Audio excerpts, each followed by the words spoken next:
What is up, YouTube family? Thank you guys for tuning back into Wilburn Shenanigans. My name is Chad. This is my wife, D. We back with another Happy Hump Day reaction video. We are keeping this train rolling as always. If you're new, subscribe to this family. It's crazy. Shenanigans is in the title. That should tell you enough. I've heard a lot about this dude, Jordan Peterson. Peterson. Sorry, not Patterson. Peterson. I've heard a lot about him. As far as like, I hear he like speaks his mind. His name sounds familiar, but I don't know who he is. But this is his most savage comebacks. I like comebacks. I like roasting. I like insults. I like it all. So when y'all give anything in the title of this, you are in my lane. You are in my lane. You can stay in it. I don't like. Who is it? Let me see if I recognize him. Yeah, I don't know who that is. How much responsibility do you feel that you have, particularly guys, the alt-right, who, as you say, some of them have enjoyed your work and say, I'm not one of you guys. I'm not with you guys. I can already tell by the way he's sitting and answered that. Look, You know, this is the type of people you don't want to deal with, because you could just tell he's not going to deal with you. You did. Look at it. He just like, I'm about to tell you straight up, you're not about to get no sympathy. Like, I just look at it. I'm nervous because I don't know who he is. I've definitely read bits on the internet. Read more. Do you think a trans woman is a real woman? I don't really like the way those questions are formulated. You know, I don't know what that means. What do you mean a real woman? Well, I'm asking you, in your mind, you know, it depends what you think a real woman is, but do you think a trans woman is a woman? Laughing. I don't know why, because I feel like he No. Why not? He said no. Because I think that women are capable, generally speaking, of having babies, and they have female genitalia, and they have an XX chromosome, and I think the biological markers are relevant. I'm interested in people being able to have different choices and having equality of outcome. Aha, well, so the overwhelming proportion of people who are in prisons are male. Now, do you want to equalize that, just out of curiosity? What about bricklayers? They're 99% male. And we've got about 3/4 of the population now in universities in the humanities and social sciences are female. Yeah. Are we going to equalize that? And men work longer hours. They work more dangerous jobs. They're more like. I see what he is. Not letting her you know what? talk. I like him. I see what he is. He one of the people he got facts. See, you can't argue with somebody who knows facts. You can argue with idiots, because idiots is gonna yell and go back and forth because it's idiot. He gonna come with facts and shut you up. That's why she's sitting there like. It's the calmness. But let her talk too. Like, he just keep cutting her. Likely to move. They're more likely to work outside. They're more likely to participate in jobs in the STEM fields that are scalable. They make more money for those reasons. And that's all hidden under the idea that the reason that men and women make different amounts of money is because of their gender. It's a very simplistic analysis. Why are you against the use of alternate pronouns? I'm against the use of legislation to determine what words that myself and other people are required to utter. But would you use alternate pronouns if a student asked you to? I think I've made my position on that clear already. Well, perhaps not to our audience at home who are just being introduced to this. Would you use alternate pronouns? And why not? Because I don't believe that other people have the right to determine what language I use, especially when it's backed by punitive legislation. It's the facts, though. I mean, I'm not mad at his answer. For me, I think it's like the way he is answering this question, it makes you think more in depth. You can't be mad at somebody the way they want to address it. Like Jeff is right. You can't tell him. I never thought of it like that. You going into his freedom of speech once again. You can't tell him what term he should use. You know what I'm saying? Like, if that's what he's gonna use, that's what he's gonna use. Let him use his terms. You can't force him to say, "That's what I'm going." You're gonna address me with that. No, you're not. And when the words that are being required are the constructions, they're artificial constructions of people I regard as radical ideologues whose viewpoint I do not share.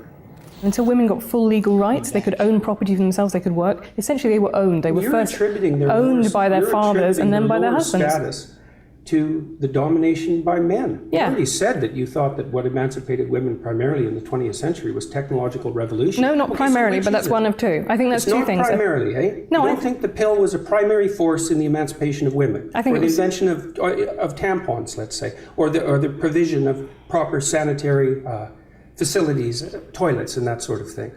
You're thinking instead it was the action of courageous feminists in the 1920s that produced a social revolution that overthrew the patriarchy. That's your theory. Yeah, I think that's a foolish theory. I am saying this down. For president, I am putting him up there. Put him up there. Put Jordan for president. We need him. Oh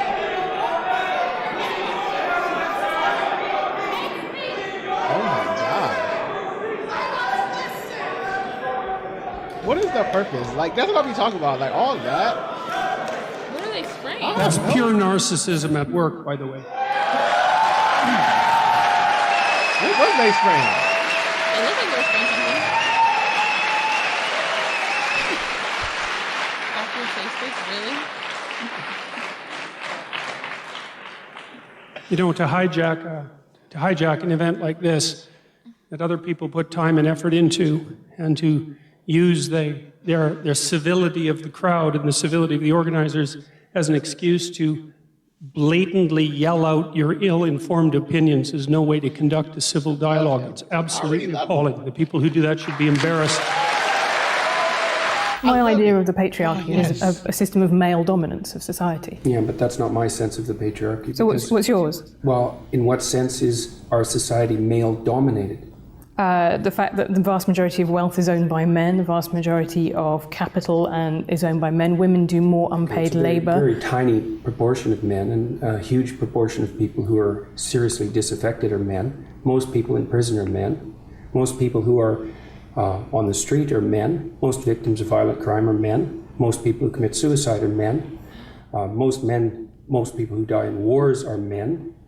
People who do worse in school are men. It's like, where's the dominance here precisely? What you're doing is you're taking a tiny substrata of hyper success. I'm not even arguing with him. I mean, on that part.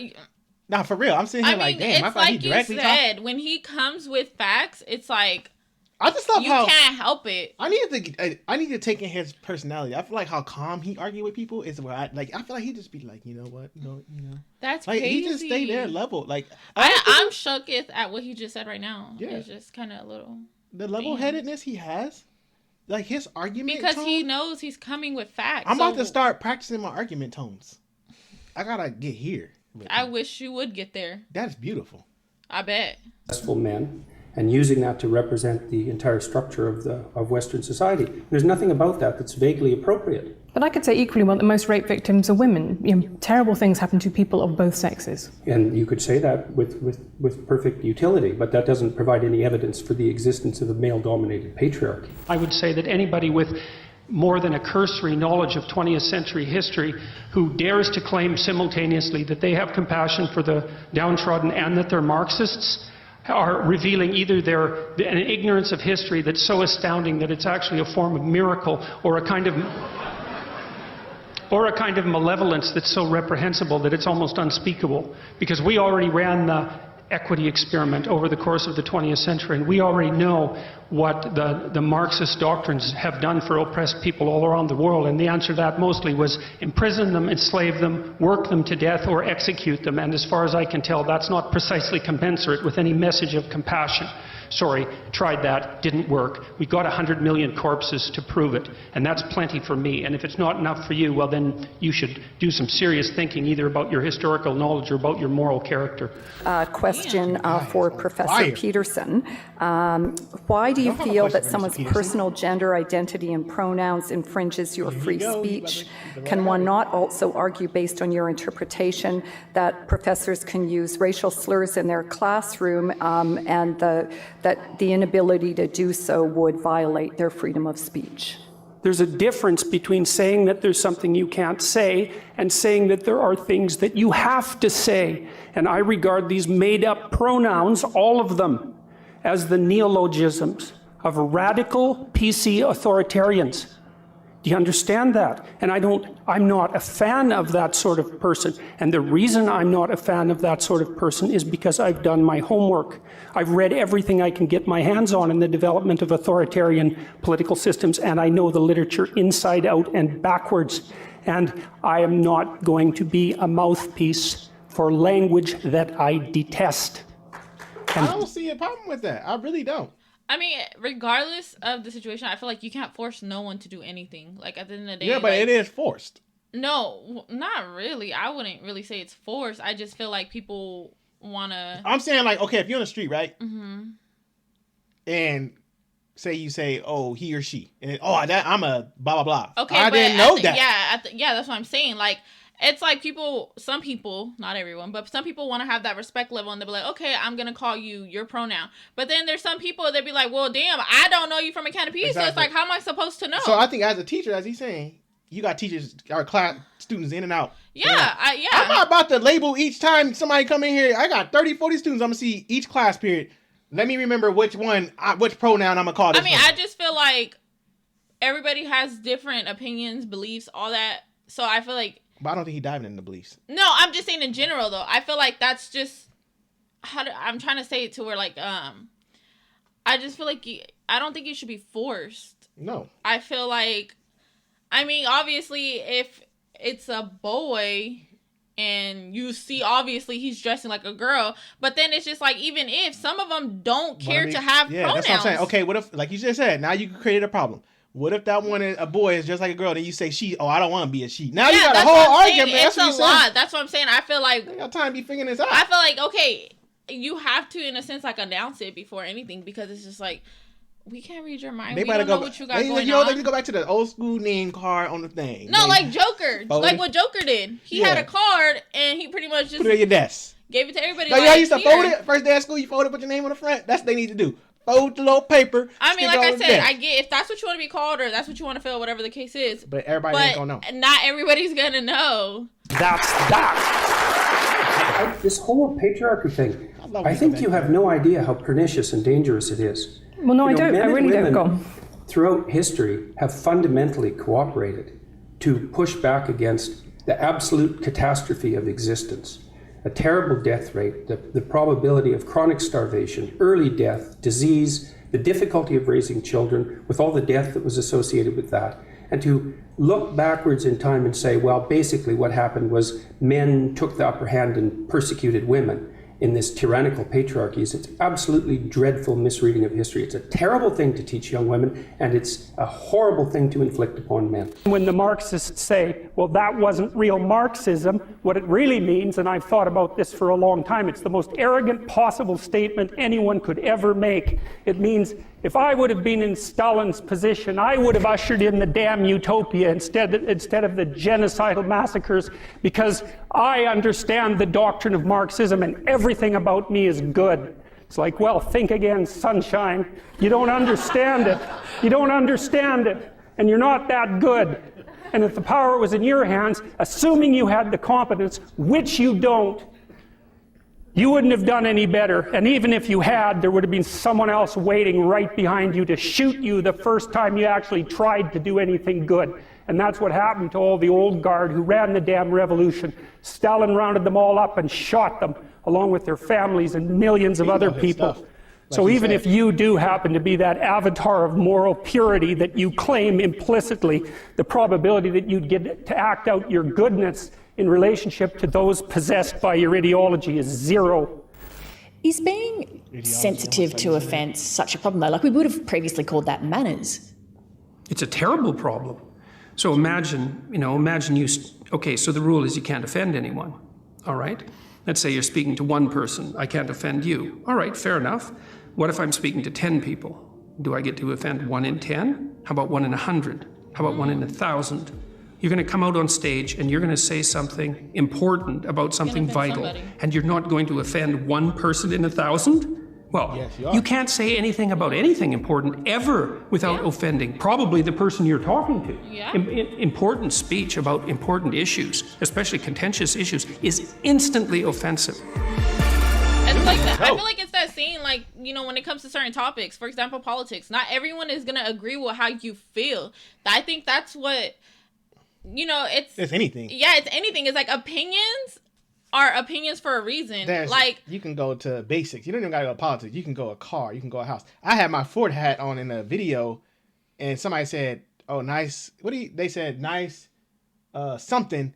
That means you don't like Ford. Like, okay, we get it. I don't even drive a Ford. I mean, I feel like whether it's the most basic thing to talk about, or the craziest politics, you're gonna offend someone, or I wouldn't really say offend them, but I feel like it's always gonna be like an argument because we have different opinions. It's to agree to disagree, and that's perfectly fine. Now, there is some people out there that just feel like their opinion is their opinion, their facts is their facts, and nothing can change their mind. Like, there is people out there that no matter what you say, they're right. And I feel like Jordan in this situation, just seeing his savage insults, I didn't even call him insults. I just think he's educated to a level where, and I think that's where I give him his props, because he's educated. He's saying idiocracy. He's calling you an idiot because, in a nice way, because he's like, I'm educated. He's coming with facts. I've done my research. Like he said, I've read this.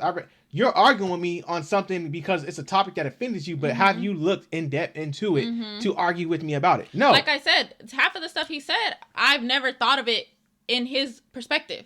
So it's like, makes sense. That's like saying, like, when you know how to cook, someone tells you, oh, you should use butter, but you always use oil, and the way it turns out with the oil is better for you. But they're like, no, it's better with butter. He's smart. I say Jordan Peterson. I mean, I've never heard of him. I've never seen him, but if he ran, I'm voting. I mean, like this video, for example, y'all can agree to disagree. You know, like we vote. Don't always agree with everything. He got my vote. Do we? No, he got my vote. I'm about to have a T-shirt. President. You're pushing it. No, I'm running. But I like this. This is cool to see. This is different on this channel. This is something different. But I like his style. I mean, he got facts. You can't argue. My saying was always, you can't argue with somebody who bag it up with facts. That's as simple as it get. If they come with the facts and the car facts, that is it. Conversation over. If you ain't got no car facts, leave the conversation. You got the car facts? No, leave the conversation. He got the car facts. Leave the man alone. Anyways, thank y'all for tuning in. Let us know what y'all thought. I know this comment section probably gonna be a little, you know how that goes. Agree to disagree section. But cool. We still love you guys. It's cool.